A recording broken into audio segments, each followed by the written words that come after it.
નમસ્કાર, હું છું પ્રિયા અને તમે જોઈ રહ્યા છો જનતા કી જાણકારી ન્યૂઝ।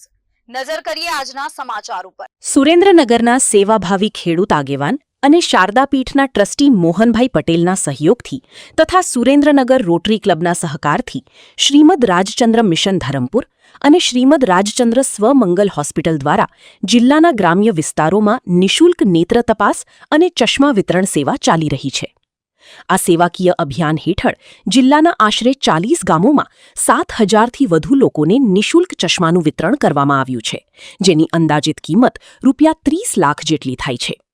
તપાસ દરમિયાન મોતિયાના દર્દીઓને રાજકોટ લઈ જઈ નિઃશુલ્ક ઓપરેશન કરવામાં આવે છે, જ્યારે જરૂરિયાતમંદોને દવાઓ અને સારવાર પણ આપવામાં આવે છે। ખેડૂત આગેવાન મોહનભાઈ પટેલે જણાવ્યું હતું કે આગામી 22 જૂને સુરેન્દ્રનગર ખાતે વધુ દર્દીઓ માટે વિશેષ કેમ્પનું આયોજન કરવામાં આવશે।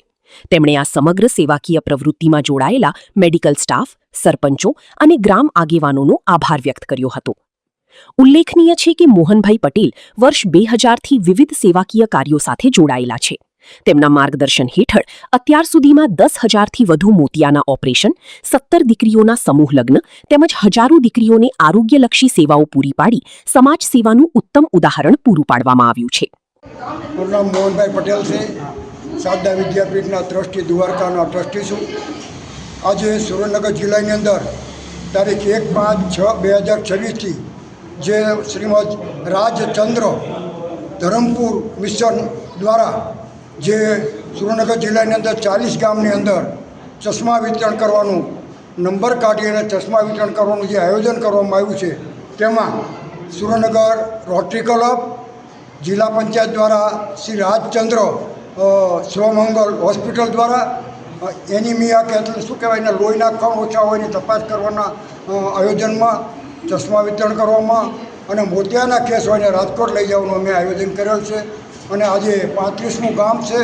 ખૂબ જ સારો પ્રતિભાવ મળ્યો છે।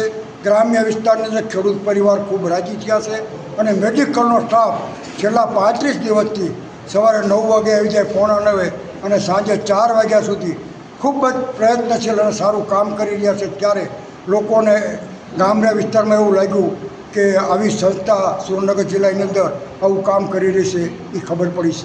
આ સંસ્થાએ ટીબી હોસ્પિટલ કદાચ વહીવટ લીધો